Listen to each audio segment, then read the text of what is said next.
జై శ్రీమన్నారాయణ. అందరికీ నమస్కారం అండి. మత మార్పిడి జరిపితే 20 ఏళ్ళ వరకు జైలు శిక్ష, ఒక్కోసారి జీవిత ఖైదు కూడా విధించే అవకాశం ఉంది. నేరం రుజువైతే 10 లక్షల వరకు కూడా జరిమానా విధించే అవకాశం ఉంది. ఇది ఉత్తరప్రదేశ్ అసెంబ్లీలో ప్రవేశపెట్టినటువంటి యోగి ఆదిత్యనాథ్ గారు ప్రవేశపెట్టినటువంటి చట్ట సవరణ బిల్లు. అయితే ఇప్పుడు వివరాల్లోకి వెళ్ళే ముందు మనము హిందువులమైతే, మీరు సనాతనులైతే ఎవరైనా కానీ బలవంతపు మత మార్పిడులు జరిపిస్తే మీకు అనారోగ్యంగా ఉంది, ఆరోగ్యంగా ఉంటారు, ఈ మతం మారండి, మీకు ఈ బెనిఫిట్స్ ఉన్నాయి, ఈ మతం మారండి అని ఇట్లాగా ఏమైనా మతం మారిపితే అది ప్రభుత్వం దృష్టికి తీసుకువెళ్ళండి. తప్పనిసరిగా వాళ్ళకి తగిన చర్యలు తీసుకుంటారు. హిందూ ధర్మాన్ని కాపాడండి, భారతీయతను రక్షించండి. ఇప్పుడు వివరాల్లోకి వెళ్దాం. మత మార్పిడి నిషేధ చట్టాన్ని ఉత్తరప్రదేశ్ ప్రభుత్వం మరింత కఠినతరం చేసింది. మత మార్పిడికి పాల్పడిన నిందితుడికి భారీగా జరిమానా, బెయిల్ దొరకడం కష్టం. జీవిత ఖైదు విధించే చట్ట సవరణను మంగళవారం రాష్ట్ర అసెంబ్లీలో ప్రతిపాదించింది. ఇప్పటి వరకు బాధిత కుటుంబం చేసిన ఫిర్యాదు మేరకు మత మార్పిడి నిరోధక చట్టాన్ని పోలీసులు ప్రయోగిస్తూ ఉన్నారు. అయితే యోగి ఆదిత్యనాథ్ ప్రభుత్వము ప్రతిపాదించిన సవరణ ఆమోదం పొందితే మత మార్పిడికి సంబంధించి ఎవరైనా పోలీసులకు ఫిర్యాదు చేసుకోవచ్చు. మతం మారకపోతే ప్రాణాలు తీసేస్తామనే పద్ధతిలో తీవ్ర బెదిరింపులకు పాల్పడిన సందర్భంలో నిందితుడికి యావజ్జీవ శిక్ష కూడా విధించే అవకాశం ఉంది. ప్రభుత్వం ప్రవేశపెట్టినటువంటి బిల్లులో, చట్ట సవరణ బిల్లులో ఉంది.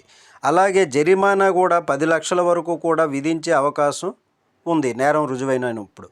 అయితే నేను బెయిల్ పొందడం గతంలో పోల్చితే చాలా కష్టంగా ఉంటుంది. ఈ చట్ట సవరణ బిల్లు ఆమోదం పొందిన తర్వాత ఇప్పుడున్నటువంటి చట్టం ప్రకారము చిన్నపిల్లలను, దివ్యాంగులను, మానసిక సమస్యలతో బాధపడుతున్న వ్యక్తులను, మహిళలను, ఎస్సీ ఎస్టీ వర్గాలను చెందినటువంటి వారికి మత మార్పిడికి ప్రయత్నించినటువంటి వ్యక్తి శిక్షార్హుడిగా పరిగణింపబడ్డారు. అలాంటి వ్యక్తికి ఇప్పటి వరకు గరిష్టంగా 1,00,000 వరకు జరిమానా, జైలు శిక్ష కనిష్టంగా 5 ఏళ్ళు, గరిష్టంగా 14 ఏళ్ళు విధిస్తున్నారు.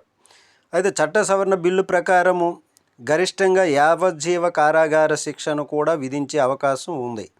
మత మార్పిడి అవసరాల కోసం విదేశీ సంస్థల లేక నిషేధించిన సంఘాల నుంచి నిధులు అందుకున్నట్టు రుజువైతే 14 ఏళ్ల వరకు జైలు శిక్ష, 10 లక్షల వరకు కూడా జరిమానా విధిస్తారు. బెదిరించి ప్రాణాంతక ఒత్తిడికి గురిచేసి మత మార్పిడి జరిపిన కేసుల్లో నిందితుడికి 20 ఏళ్లకు పైగా జైలు శిక్ష విధిస్తారు. ఒక్కొక్కసారి యావజ్జీవ కారాగార శిక్ష కూడా విధించే అవకాశం ఉంది.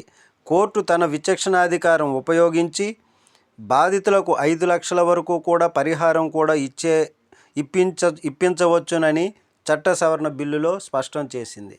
కాబట్టి మన హిందూ ధర్మాన్ని కాపాడుకుందాం. అన్య మతాలకు అవకాశం ఇవ్వద్దు. బలవంతపు మార్పిడి జరిగితే వెంటనే ఖండించండి, రెస్పాండ్ అవ్వండి. మన హిందూ దేవుళ్ళు ప్రసాదాలను కానీ, లేకపోతే హిందూ దీపాలను కానీ, లేదా కొబ్బరికాయ కుట్టిన కానీ వాళ్ళు ఆ హేళన చేస్తుంటారు మన ముందునే. అట్లాంటివి మీరు అట్లాంటివి మీరు ఆలకించకండి, వెంటనే ఖండించండి.